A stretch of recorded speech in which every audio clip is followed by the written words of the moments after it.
माननीय आमदार संदीप भैया क्षीरसागर साहेब,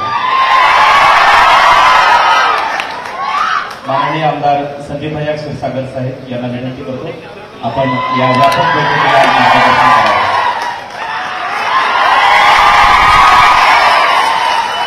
आदरणीय दादांना माझ्यातर्फे आपल्या सर्वांतर्फे मनापासून खूप खूप शुभेच्छा। आज मुंडे कुटुंबियाला न्याय देण्यासाठी आपण सर्वजण दादांच्या आदेशावरून इथं जमलेलो आहोत। दादा, आपल्यावरती आम्हाला सर्वांना अभिमान आहे। मराठा समाजासाठी आपण रस्त्यावरती उतरतात, जीवाची काळजी न करता अहोरात्र उपवास करतात, पण आज आम्हाला अभिमान ह्याचा वाटतोय दादा की एक ओबीसी कुटुंबासाठी आपण आज रस्त्यावरती आणि त्यांना न्याय देण्यासाठी उतरतो। दादा, मसाजोगच्या प्रकरणामध्ये आपण जर रस्त्यावरती उतरले नसते तर त्या दिवशी गुन्हा दाखल झाला नसता। आणि आपल्या सूचनेवरून जे आपण आंदोलन केलं, फक्त बीड जिल्हा नाही तर महाराष्ट्रात ती सर्व जनता ही रस्त्यावरती उतरली। हे एकमेव उदाहरण असे दादा, आज सुद्धा आपण बैठक बोलवली तर इथं फक्त मराठा समाज तर आहेच, पण इतर समाज, मुस्लिम समाज, बौद्ध समाज, ओबीसी समाज, सर्व 18 पकड जातीचं मन सुद्धा दादा आपण जिंकलेलं आहे। मसाजोगच्या प्रकरणामध्ये दादा मी बोललो होतो की हे काही जातीपातीचं भांडण नाहीये, हे विचाराचा लढा आहे। न्याय देण्यासाठी आपण रस्त्यावरती उतरलोय आणि जो व्यक्ती आहे हा वाल्मिक कराड यांनी या जातीमध्ये, दोन जातीमध्ये जे भांडण लावले त्याला ठीक करण्यासाठी आपण सर्वजण नेहमीच रस्त्यावरती उतरतो। एकीकडं खरा प्रसंग झाल्यानंतर आंदोलन करावं लागतं दादा, आपल्याला रस्त्यावर उतरावं लागतं, लोकांना रस्त्यावर उतरावं लागतं। हे पहिलं आंदोलन असं करतो की त्याच्यामध्ये राजकारण नाही दादा, फक्त म्हणजे मी तर विरोधी पक्षातला आमदार आहे, पण प्रकाश दादा असतील, धसांना असतील किंवा भाजपचे अनेक आमदार असतील, या विषयामध्ये सभागृहामध्ये पहिल्यांदाच बोलताना दिसतं। वारंवार आपण सर्वांची भाषणं मी ऐकत होतो, शिवराजजी तुमचं ऐकलं, जी मनात तळमळ आहे, मी जे आधी ते सांगितलं की एखादी घटना खरी होऊन सुद्धा आंदोलन करावं लागतं। मुंडे कुटुंबियावरती 2-2 वर्ष झाले तरी गुन्हे दाखल होत नाही, तपास होत नाही, आणि एकीकडे लगेचच पुढवरती खोटा गुन्हा दाखल होतो। मसाजोगच्या प्रकरणामध्ये दादा मी संतोष अण्णा देशमुख यांच्या कुटुंबियासोबत रामकृष्ण बांगरांचा एक विषय मांडला होता, आपण सर्वांनी त्याला साथ दिली आणि त्या कुटुंबावरती 2 खोटे 307 झाले होते, एक अॅट्रॉसिटी झाली होती आई वडिलांपासून, पण आपण सर्वांनी आंदोलन केलं म्हणून आज त्यांना सुद्धा ही निधी भेटली। आणि आज फक्त एवढेच प्रकरण परळीमध्ये नाहीये, आम्ही सुद्धा त्यांच्या कुटुंबाला भेटण्यासाठी सुप्रियाताई रोहितला आम्ही गेलो होतो। दादा ते बोलताना एक गोष्ट तिथं असं बोलले आणि ते मनाला खूप लागलं की त्यांना जेव्हा न्याय भेटत नव्हता त्यांनी मनातून कळकळून ताईंनी सांगितलं की माझ्या मुलांनी शपथ खाल्ली चितेवरती की जोपर्यंत मी मोठा झाल्यानंतर, जोपर्यंत मी माझ्या वडिलांच्या मारेकऱ्यांना मारणार नाही तोपर्यंत शांत बसणार नाही। त्याच्यामध्ये मुख्य गोष्ट अशी आहे दादा की हे जे परळी पॅटर्न आहे, सुडाचं राजकारण, म्हणजे संदीप दिवळेपासून किशोर फडपर्यंत, आणि झाल्यानंतर मोकाट गुन्हेगार सुटतात आणि एखादा गुन्हा झाल्यानंतर सुद्धा सर त्याला आंदोलन करण्यासाठी आपल्याला रस्त्यावर उतरावं लागतं। पण दादा निश्चितपणे आज विश्वास आहे की आपण या सरकारला बोलल्यानंतर खऱ्या अर्थाने जर बघितलं, मी मागेही बोललो होतो की हे जे प्रशासन खाली आहे, ज्या काही बदली वरिष्ठ अधिकाऱ्यांच्या झाल्यात ते त्यांच्या पद्धतीने तत्परतेचं काम करतात, पण जे वाल्मिक कराडच्या माध्यमातून जे अधिकारी बीड जिल्ह्यामध्ये आणलेत दादा, ते अजून तशाच्या तसेच। जर बिंदू नावलीचे विषय प्रकाश दादा, आम्ही आणि घसांनी अजितदादांकडे बैठक ह्या संदर्भातली घेतली होती, बिंदू नावलीचा विषय जर केला दादा तर ही खालची जी आव्हान वरती सरकारकडे जातात, हे पूर्णपणे जी खरी परिस्थिती आहे, जेव्हा लोक आंदोलनासाठी उतरतात, आपण दरकाळी फोडतात वरती जातो आणि भविष्यामध्ये दादा या कुटुंबाला आज खऱ्या अर्थाने आपण रस्त्यावर उतरल्यापासून आणि आपण सर्वजण उतरल्यापासून आम्हाला पूर्णपणे विश्वास आहे की या कुटुंबाला नक्कीच न्याय भेटेल. आणि दादा अजून एक गोष्ट मला या कार्यक्रमाच्या निमित्त सांगायची की खोटे गुन्हे जे दाखल होतात, जे मी मागा म्हणलो तर रामकृष्ण बांगरचा दादा, या सर्व विषयावरती जे परळी पॅटर्नचा विषय म्हटलं ते प्रत्येक मतदारसंघामध्ये घुसतंय. माझे एक निकटवर्ती म्हणजे विजय पवार सरवरती एक गुन्हा दाखल झाला.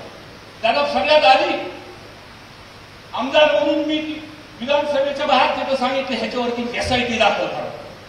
जर पीडित खरंच त्रास झालाय, त्यांचं खरंच तिथं आहे तर पूर्णपणे तपास करा. दादा SP-ला मी रोज बोलत होतो आणि या विषयामध्ये बोलत असताना की जर त्याच्यामध्ये निघालं खरं तर तुमच्या पद्धतीने तिथं कारवाई करा.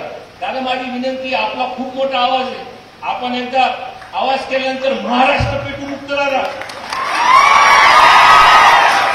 या विषयामध्ये सुद्धा दादा पवार सरच्या कोचिंग क्लासेस आणि स्कूलमध्ये 400 कॅमेरे आणि व्हिडिओ रेकॉर्डिंग दादा जे काही स्टेटमेंट आले त्याच्यामध्ये असं सांगितलं की 15 दिवसानंतर ते डिलीट होतं. पण फॉरेन्सिक लॅब भारतात 2 आहे आणि त्या फॉरेन्सिक लॅबमध्ये जेव्हापासून आपण कॅमेरे लावतो तेव्हापासून तर 3-4 वर्षाचं रेकॉर्ड त्याच्यामध्ये निघतं.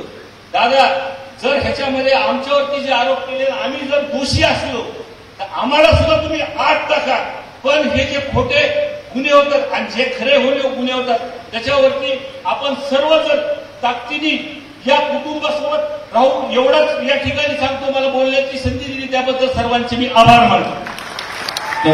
धन्यवाद भाईसाहेब, धन्यवाद. यानंतर माननीय आमदार श्री प्रकाशदादा सोळंके साहेब यांना मी विनंती करतो या प्रसंगी आपण मनोगत व्यक्त करा. दादांना विनंती, आपण मंचावर यावं.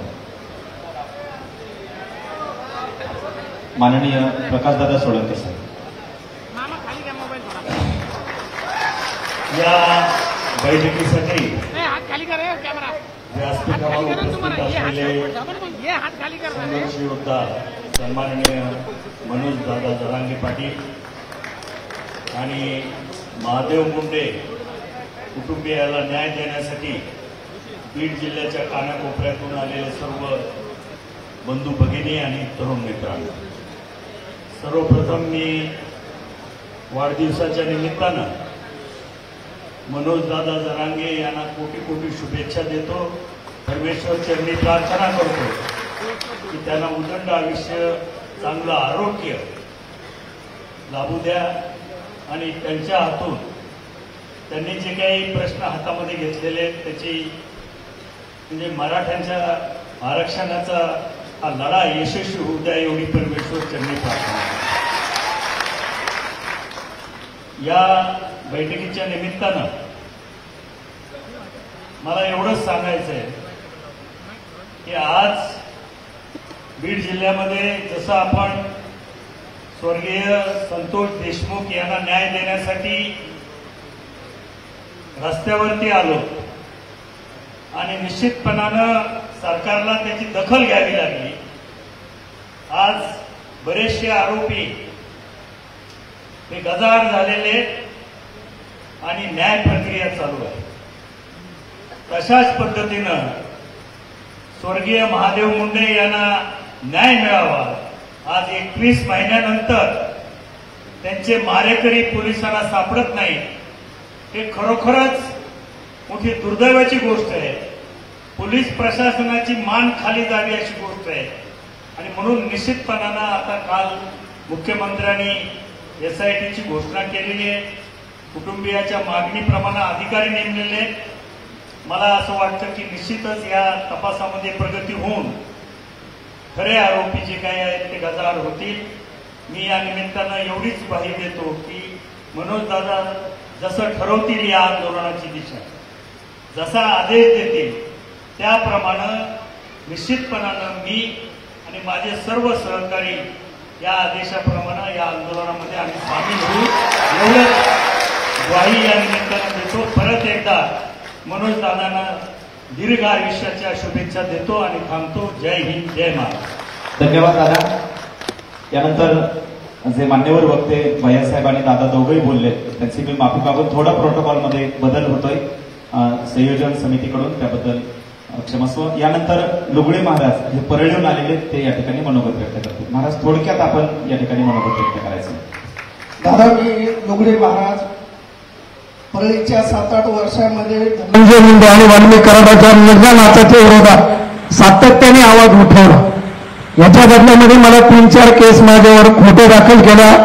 18 फेब्रुवारी 2019ला धनंजय मुंडेच्या लंघनाच्या विरोधामध्ये परळी बंद मी केली. सतीश भाऊ साक्षीदार आहेत. सतीश भाऊनं ऑफिस नव्हतं बंद केलं, पण माझ्या घोषणा बघून त्या ठिकाणी परळीतल्या जनतेला जे अन्याय अत्याचार चालू होता त्याला कुठेतरी वाचा फोडण्याचं काम त्या माध्यमातून झालं. दादा सातत्याने यांच्या लंघनाच्या विरोधामध्ये आवाज उठवला. माझी या तमाम या ऐतिहासिक बैठकीच्या माध्यमातून एकच परळीकर या नात्याने विनंती की परळीच्या भागामध्ये वाल्मिक कराड धनंजय मुंडेला, धनंजय मुंडे वाल्मिक कराडला विचारल्याशिवाय काहीच झालेलं नाही, म्हणून या सगळ्याच्या धागेद्वारे धनंजय मुंडेपर्यंत जाते. म्हणून याची सखोल चौकशी त्या ठिकाणी दादा आपल्या माध्यमातून व्हावी आणि आमच्या परळीचा जो लंघनाच, अन्याय, अत्याचार, भ्रष्टाचार जे चालू आहे ह्याला आमच्या परळीच्या लेखी बाळींना स्वतंत्रपणे जगण्याचा अधिकार दादा आपल्या माध्यमातून मिळावं, ह्याच्यासाठी आपण सातत्याने आवाज उठवून परळीमध्ये जे पोलीस प्रशासन आहे त्या सगळ्या पोलीस प्रशासनाच्या त्या माध्यमातून बदल्या करा, जेणेकरून आजही त्या ठिकाणी खोटे गुन्हे दाखल करणं, पोलिसांमार्फत पोलीस जसे काय वाल्मिक कराडचे खाजगी नोकर आहेत अशा पद्धतीचं त्या भागामध्ये दादा काम करणार. या ठिकाणी माझे तमाम लोकप्रतिनिधींना विनंती, राजकीय तडजोड न होता याचे सगळे दोघेद्वारे धनंजय मुंडेपर्यंत पोहोचते, म्हणून कोणाला या ठिकाणी अभय न देता आमच्या परळीकरांना या ठिकाणी न्याय द्यावा एवढंच या ठिकाणी बोलतो. आणि जगातील सगळ्यात बलाढ्य आमच्या या नेत्याला उदंड आयुष्याच्या सदिच्छा देतो आणि थांबतो. मला बोलण्याची संधी दिली, मी दादा भैयासाहेबांची माफी मागून या ठिकाणी सर्वांचे आभार व्यक्त करतो. धन्यवाद. धन्यवाद. यानंतर माननीय स्वप्नील भैया गलधर या ठिकाणी मनोगत व्यक्त करतात. माननीय स्वप्नील